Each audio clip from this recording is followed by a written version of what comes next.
Okay, we are live and online, and so we will get started. I want to say welcome to those that have joined us online. I will tell you all that are at home that I'm gathered here in the Memorial Building with a bunch of ducks. So you can hear the quacks in the background. I started to say I'm gathered with a bunch of quacks, but it's just water off a duck's back. There you go. So all those corny jokes. So, all right, glad that you are here, and we are thanking the Lord regardless for the liquid sunshine. We need it. So everybody be safe.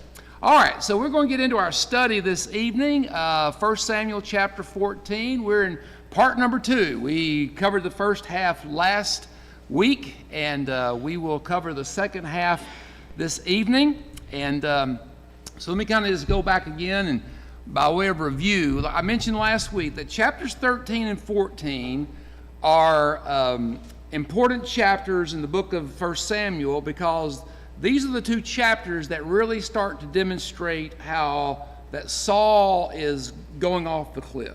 You know, he was on a good path for a while, but chapters 13 and 14 demonstrate that he has lost that path and he's going in the wrong direction. And so we saw some of that last week, or in chapter 13. Last Wednesday evening, as we got started in chapter 14, the first part dealt more with Jonathan than it did with Saul. It's interesting, this contrast that's being developed between Jonathan, Saul's son, and of course Saul himself, the king. So last week we saw Jonathan's faith mission, which basically was going out and doing essentially the same thing his father had intended to do in chapter 13, but the difference was that Jonathan took a different approach. Saul did like he oftentimes does. He would assume, be presumptuous about, this is what I think, what I want to do, and he had sent his army to go against the Philistines, and it went sideways. It was a disaster. Jonathan, in chapter 14, is seeing a similar, actually an even worse situation, knows it needs to be addressed, but he addresses it differently. Rather than him just assuming that I know what's best, he and his armor bearer go out on a reconnaissance mission to see if maybe it would be God's will for them to attack the Philistines. And just that little difference there, Saul assumed it was his right and it was okay to do it, but God was not in it. Jonathan did it more in a humble spirit and with faith to see if it's what God wanted to do, and it proves to be the case. And so in the end, Jonathan is used of God to win a great victory. In fact, the chapter ends, the first half of chapter 14 ends, that section that deals with Jonathan, that says, "So the Lord saved Israel that day, and the battle shifted to Beth-aven." And of course, Beth-aven was another little town about a few miles east of where they were fighting at the time, there at Geba and Michmash and so forth. But it's showing that Jonathan was still having success in pursuing the enemy. But the most important thing of that verse in verse 23 is, it says, "So the Lord saved Israel that day." In other words, that's like God's signature of approval on Jonathan and how he approached the whole thing. And so we see just that contrast and those little things. But you know, little things make a difference, don't they? Little things can make a big difference for good or for ill. And so Jonathan chose a better path. So then we come to the second half of chapter 14. The focus here is primarily on Saul. And again, Jonathan's involved in this part of the chapter. But we, again, are seeing this huge contrast between Jonathan and his father. So we pick up in verse number 24, where we start with Saul's foolish oath that he makes. And just to say it in a very simple way, we just see here that Saul's downward spiral, his going off the rails, going down the wrong path, this is all continuing. Really what we see here with Saul in chapter 14 is that He's a narcissist. And if you've ever dealt with a narcissist, it's not any fun, okay? He is a narcissist. He is reckless, and his recklessness is seen in the foolish and irresponsible oath that he makes. And so we begin in verse number 24, that reveals what that oath was, the foolish oath. Verse 24 says, "And the men of Israel were distressed that day, for Saul had placed the people under oath, saying, 'Cursed is the man who eats any food until evening, before I have taken vengeance on my enemies.' So none of the people tasted food." So early part of the chapter, we see that Jonathan has won a great victory. He has basically been able to be used of God to turn around what went sideways for Saul in chapter 13. And so now it was Saul's opportunity to come in with the army and to finish it up. Because remember, all this started with Jonathan and his armor bearer. So now there's the opportunity for Saul and the rest of the army to come in and to finish this whole thing up. But rather than Saul being a good leader and encouraging his soldiers, his troops, rather than challenge them to rise up to the occasion, and that God has given us a great opportunity to not only defeat our enemy, but to throw off an oppressor. Because if you remember a week or so ago, I made the comment that there's this overlap between the book of Judges and 1 Samuel. And remember that Samuel is the last judge. So in a sense, even though we've moved into the era when Israel has a king, it's still overlapping with what was going on in the book of Judges. And remember, in the book of Judges, what happened?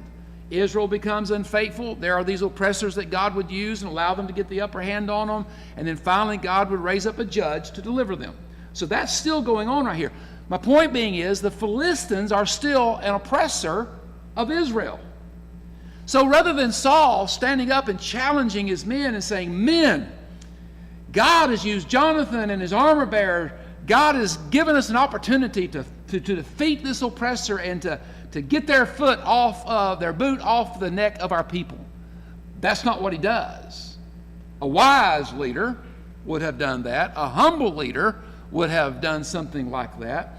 But here's what Saul does. Rather than encouraging his army to finish the job, he declares a curse upon his men that only caused his men to be distressed. And that distress becomes a distraction.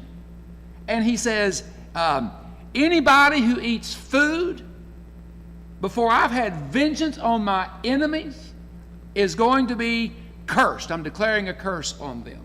Well, that caused them to be very distressed. Because basically, think about it. Here they are. They've been fighting battles. They're fighting a battle here.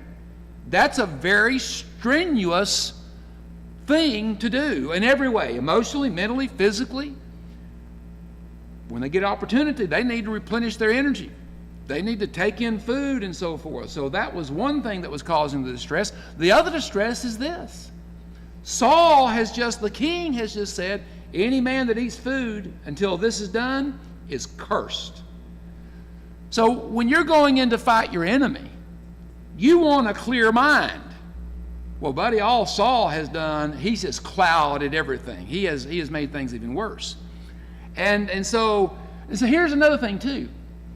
Saul was, I think, making an attempt to appear spiritual. Like, I'm going to speak on behalf of God. And by the way, as king, he didn't have the authority to declare something like that. That was the role of Samuel. It might be the role of a priest. It was not Saul's place to do so. So he's trying to assume some spiritual authority that was not his. That seems to be a problem with Saul. We've seen that on several occasions, haven't we? And so that's what he's doing. He's trying to come across as being spiritual. Basically, here's what he's saying to his men. If you guys don't fast, you go out here and you fight this battle, I expect you to fast. Be spiritual, fast, and if you don't do it, you're going to be cursed. That's what he was doing. Now, Is there anything wrong with fasting? No. We probably need to do more of it, right? For a number of reasons. But there's a time and a place. Going into war is not a good time for fasting, unless God says fast, okay? And then I want you to notice something else about this. There again, I made the comment about you begin to see this narcissism of Saul. Notice how he makes this conflict about him. Go back if you look at verse 24, and he says this, "Cursed is the man who eats any food until evening, before I have taken vengeance on my enemies." Well, here's the thing that Saul failed to understand. This was not about him. This was not just about him. It involved more. It involved the people of Israel. It involved the ones that were oppressed by the Philistines. And it even involves the Lord himself. If you want to know the truth of it, who were the enemies, the Philistines' enemies toward? They were enemies towards God. But he makes it about himself. Great mark of a narcissist, right? Everything's about them. So we go on to the next verses 25 through 30, and we see where Jonathan violates his father's oath. In verses 25 through 30, verse 25 says, "Now all the people of the land came to a forest, and there was honey on the ground. And when the people had come into the woods, there was the honey dripping, and no one put his hand to his mouth, for the people feared the oath." It's almost like the Lord knows they need replenishing of their energy. They walk into this forest, and honey is literally dripping from the trees to the ground. And there's what they need, but they don't take of it. And the reason why do they not take of it? And being cursed, they're what? They're afraid. They're afraid. So they don't take of it. But then we go on and read verse 27. "But Jonathan had not heard his father charge the people with the oath. Therefore he stretched out the end of the rod that was in his hand, and he dipped it in a honeycomb, and he put his hand to his mouth, and notice, and his countenance brightened." I love honey. Do y'all like honey? I love honey. In fact, I made a discovery a few years ago. There's two things I love. I love peanut butter on graham crackers, and I love honey on graham crackers. And I made this discovery a few years ago that I can put the two of them together and eat them on graham crackers. And you know what? Every time I do, my countenance is brightened. But he was getting that natural, automatic energy, you know, and he's tired. He's been fighting too. Then one of the people said, "Your father strictly charged the people with an oath, saying, 'Cursed is the man who eats food this day.'" But notice the contrast here. "And the people were faint." You know, you see this picture of Saul, that it's really a dark picture now of Saul. And it gets even darker as time goes along. And notice how that darkness is spilling over onto those that are following him, his soldiers. And they're living in fear of this curse and so forth, and this foolish oath that he has made. Verse 29 goes on and says, "But Jonathan said, 'My father has troubled the land. Look now how my countenance has brightened, because I have tasted a little honey. How much better if the people had eaten freely today of the spoil of their enemies which they found, for now there would have been a much greater slaughter among the Philistines.'" And so Jonathan's saying, if they had just been free, and by the way, I would have to say this right here. What you see going on with Saul's army is, to one thing, there's fear. But it's fear that is rooted in ignorance, because had they had the understanding that him being king does not give him the authority to declare a curse. He's overstepping his bounds. And there comes a time that when you have some people in leadership and they're overstepping their bounds, no matter what kind of threats they may make, no matter how loud they may bray or whatever the case might be, there comes a time to say, no, you need to be checked. But they didn't know that. And so they're sucked into this fear. Jonathan's different. Jonathan even says, my father has troubled the land. What do you think Jonathan was saying about his father when he makes that statement? My father has troubled the land.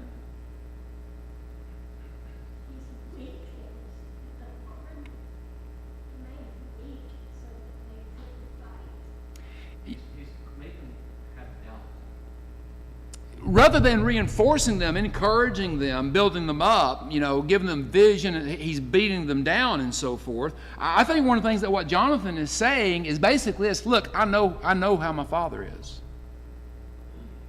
And what he's done today is not good for the people. There are some commentators that criticize Jonathan for that statement. But here's the one thing: Jonathan was his own man. He was a good man, a godly man. He was loyal to his father, but when he realized that something's not quite right, he was not afraid. After all, he is an officer in the army. And then we move on to verses 31 through 35. Saul's army, yes? He was actually setting them up for failure. Saul? Yeah. Yes, he was. True. Yes. So think about it like this. Just from a strategic point of view, it was a bad strategic move. Because what does a commander of troops, when they're in battle, what does a commander of troops want to do with and for their troops when they're in battle? He wants to take care of them as best he can, keep them in the best shape that he can. That's a strategic thing, to care about the welfare of those troops. But wait a minute, who are we dealing with? What kind of person is Saul? He's a narcissist. Narcissists don't care about other people. Ron? Could we also say, or draw from this, as Jonathan's statement about bringing trouble, is the more of the enemy that's still living in their families and cultures have put up with, the more trouble it causes Israel. Well, yeah, I mean, basically, Jonathan makes that point right here when he says, if the people had been able to freely eat, would there not have been a greater slaughter among the Philistines? And so what Saul has done, he's weakened his own and strengthened the enemy. Don? Instead of the curse being an issue, although it was, he was king. He gave his order. They were being obedient to the command they were given them not to eat. And he put the curse on them. He hadn't given them a command not to eat, so they're being obedient to his command. And Jonathan, you've been around it, we've all been around it. Blood's thicker than water, right? Yeah. Jonathan's daddy is king. So what Jonathan does doesn't necessarily go to everybody else. And that's true. Well, I don't know. We'll see here in a minute where that thing. But from the people looking at it, they have different opinions of that. Is one is, hey, he's the boss. He knows not to eat. We can't eat. Yes, and I thought about that today, about the idea of him being king. But I kind of differentiate a little bit. And I realize that there is, in a sense, an order in there. I don't think, though, that he gave it so much as an intended order as much as it was as a threat and a curse. I agree. Okay? There's two things to see. But there again, you got to remember the people. They don't know that he doesn't have the authority to do that. And there again, that kind of comes back and reinforces the statement that knowledge is power, right? And so what do the powerful oftentimes play upon? They play upon the weakness and the ignorance of people. And so certainly Saul is using that, okay? So then in verses 31 through 35, Saul's army sins because of his oath. So it's in a sense, Jonathan's gotten caught up in the web here because he's violated, even though he didn't know about it, okay? But now his oath causes his own army to sin against the Lord. Verse 31 says this: Now they had driven back the Philistines that day from Michmash to Aijalon. It's the same territory that we've been talking about now for several weeks, a few miles north and northeast of Jerusalem, okay? And so they had driven the Philistines that day, back that day from Michmash to Ajalon. And so then there's kind of like a lull in the conflict. During that period of time, Jonathan has eaten the honey and so forth. Then the conflict resumes, and it comes back and says, and so the people were very faint. They had been victorious, but it's taken a lot out of them.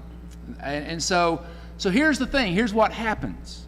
Because of Saul's curse, the people, his troops, become so weak and hungry, they become desperate. And you know, desperate people do what? Desperate things, right?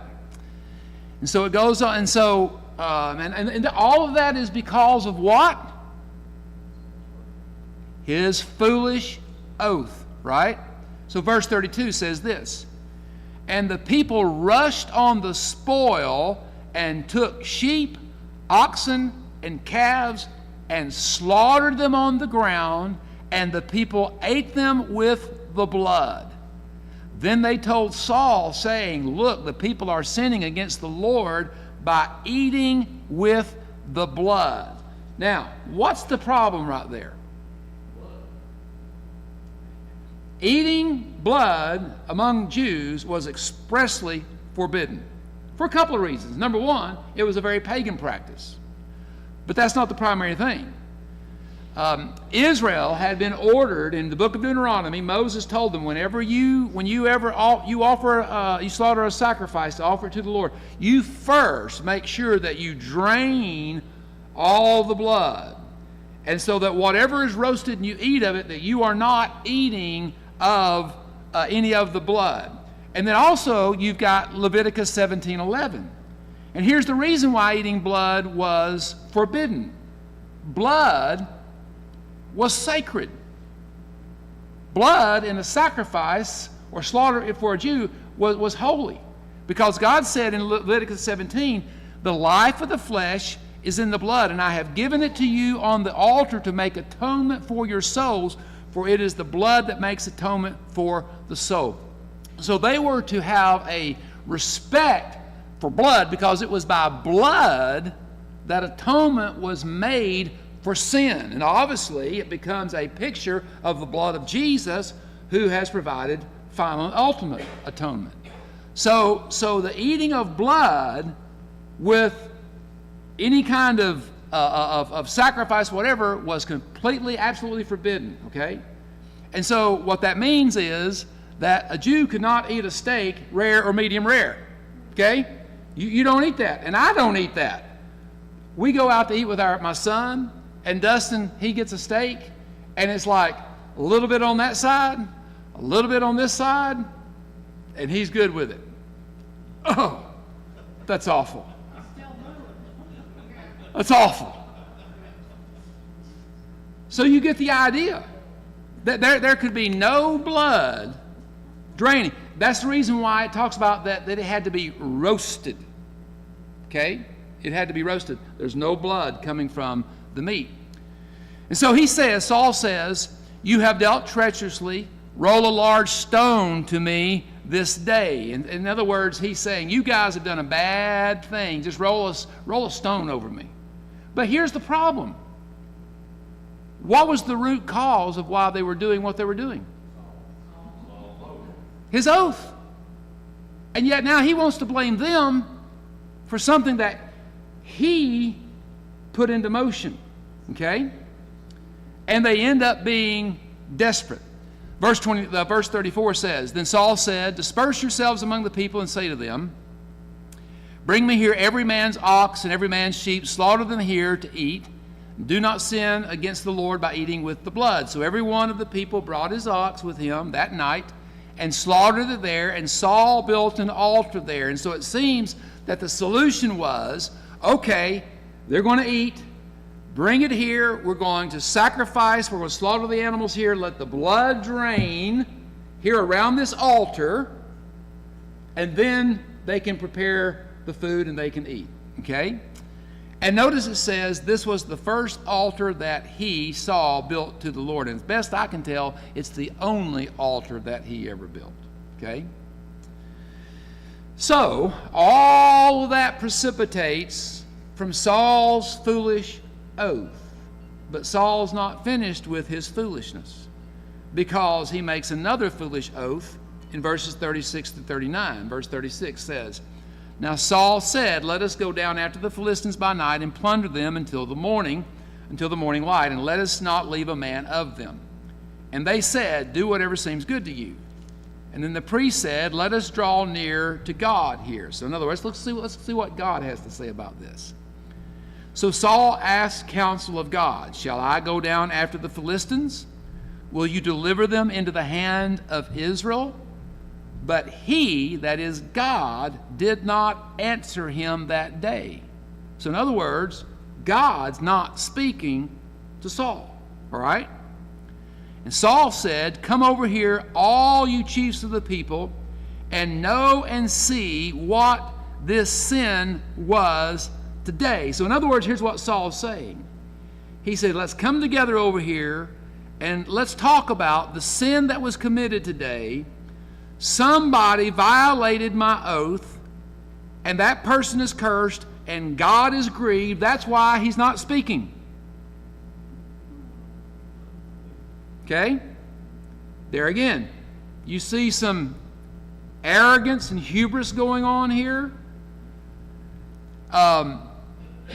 He presumes that God approved of his oath, and that God's not speaking because his oath was violated, an oath which he had no right to make. Verse 39. Now notice this. "For as the Lord lives who saves Israel, though it be in Jonathan my son, he shall surely die." Now, what that demonstrates is that Saul was so convinced that he was right that he goes and he pronounces another oath that whoever did this is going to die, even if it is his son. Now, he didn't think for a moment that it was Jonathan. But in his arrogance, he makes this oath that even if it's my son Jonathan, he will die. And then the verse concludes and says, "But not a man among all the people answered him." Why didn't they say anything? They knew it was Jonathan, but they were protecting him. Now, so then we come to verses 40 through 46. Saul cast lots to identify the offender of his oath. Verse 40.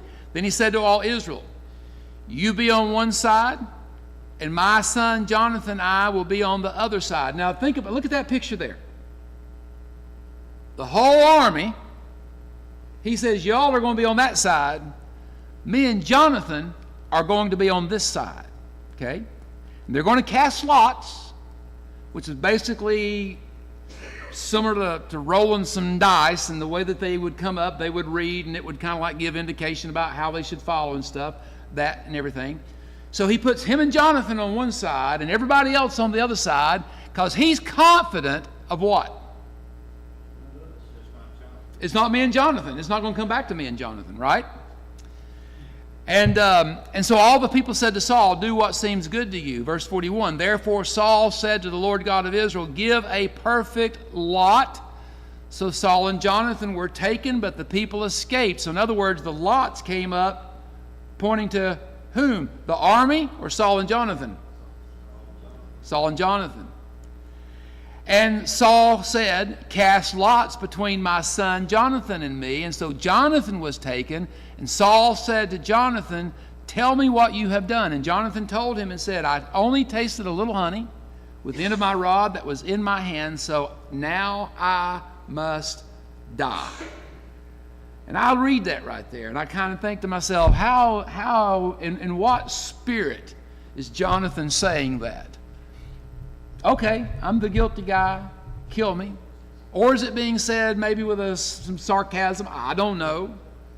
But he says, so now I must die. Now, mine's a question. In my version, it's a question, not a statement. Okay, all right. So I don't So now must I die?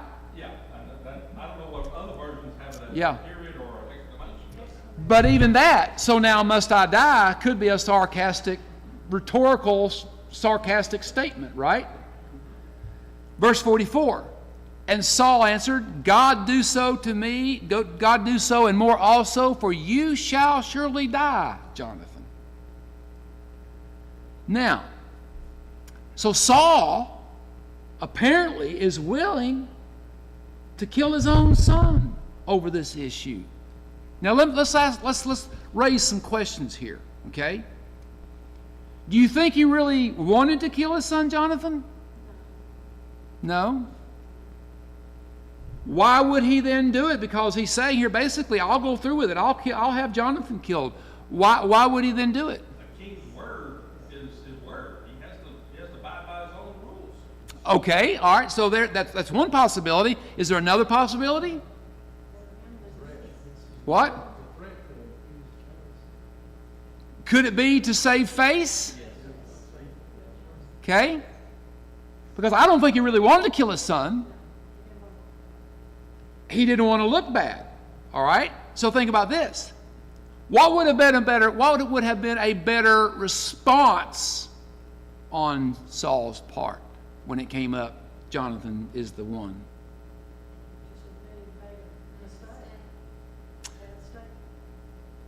But to do that would require what?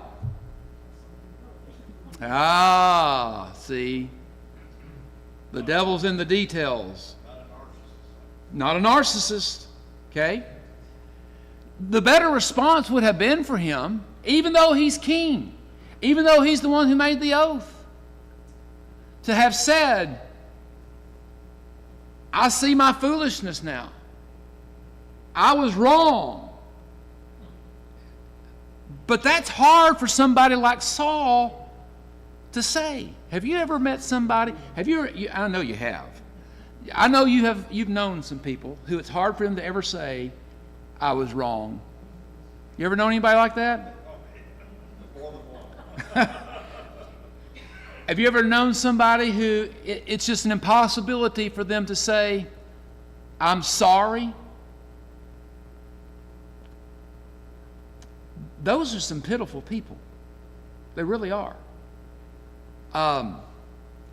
It would have been best if he would have humbled himself, admitted he was wrong, repented of having made his foolish oath, confessed his actions to God, and confessed that his actions provoked the army to do what they had done, and so forth. Do you think it was possible for Saul to do that? You think he could do that in the state of mind he was in? No. So look at what follows, verse 45. But the people said to Saul, shall Jonathan die, who has accomplished this great deliverance in Israel? Certainly not. As the Lord lives, not one hair of his head shall fall to the ground, for he has worked with God this day. So the people rescued Jonathan, and he did not die. You know what you just had happen right there? Is something that you rarely ever see happen. An entire army says no to their king. You're not going to do this. See, even with kings, there needs to be checks and balances, right? Interesting they use the same phrase that he did before. What's, It's interesting that they use the same phrase as Saul did. As the Lord lives, this is what's going to happen. yeah. They're saying, oh, that's the Lord lives. It's not. Yeah, it's not going to happen. It's not going to happen. So then Saul returned from pursuing the Philistines, probably goes back to Gibeah where we found him and we saw last week, chilling in Gibeah sitting under a pomegranate tree. Okay? And the Philistines went to their own place. And then the chapter ends in verses 47 through 52 with just a brief review of, at that particular time in history, of Saul's three things: his wars, his family, and army. As for the wars, it says he established his sovereignty over Israel. What does that mean, he established his sovereignty over Israel?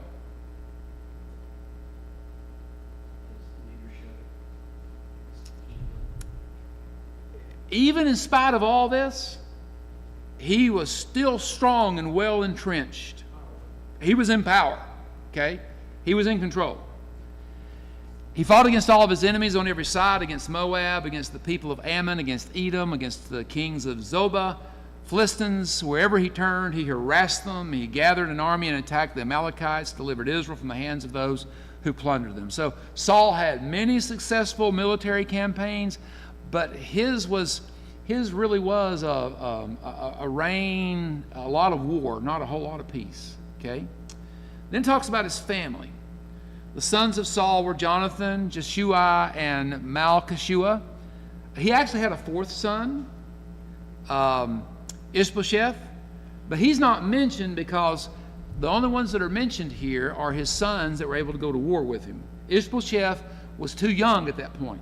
However, he comes into play after Saul's death, a rival to David. Okay? And he goes on and says, and the names of his two daughters were these, the firstborn Merab, and the name of the younger Michal. What's significant about her? She marries David. Yeah. And it says the name of Saul's wife was Ahinoam, the daughter of Ahimaaz. And then it talks about his army. And the name of the commander of his army was Abner, the son of Ner, Saul's uncle. Who is Abner? Now, he's the commander here, but what else do we know about Abner? What are we going to see about him? He becomes a player in David's time, okay? Actually proves to be a good man, and we'll see all that as we go along. Abner is the one who introduces David to Saul after he kills Goliath, okay? And of course, Kish was the father of Saul, and Ner was the father of Abner, the son of Abiel. So Abner was the nephew of Saul, and Abner was the commander of his army. Okay, we will conclude right there. Any other questions, comments? Oh, verse 52 says there was fierce war with the Philistines all the days of Saul, as I mentioned a minute ago. Pretty much his whole reign was fighting with the Philistines. And when Saul saw any strong man or valiant man, he took him for himself. What's the significance of that statement right there? That when he saw a strong, valiant young man, he took him for himself and put him in his army. That's a fulfillment of something. Do you remember what it was? Remember when Israel first said, we want a king like all the other nations? Samuel said, well, let me tell you how it's going to go. And one of the things he said is this: he's going to take all your good young men and put them in his army. And that's a summation of that. All right, we will conclude with that. We'll dismiss, and thank you all for being with us online. Have a blessed evening. And I'll turn it over to Brother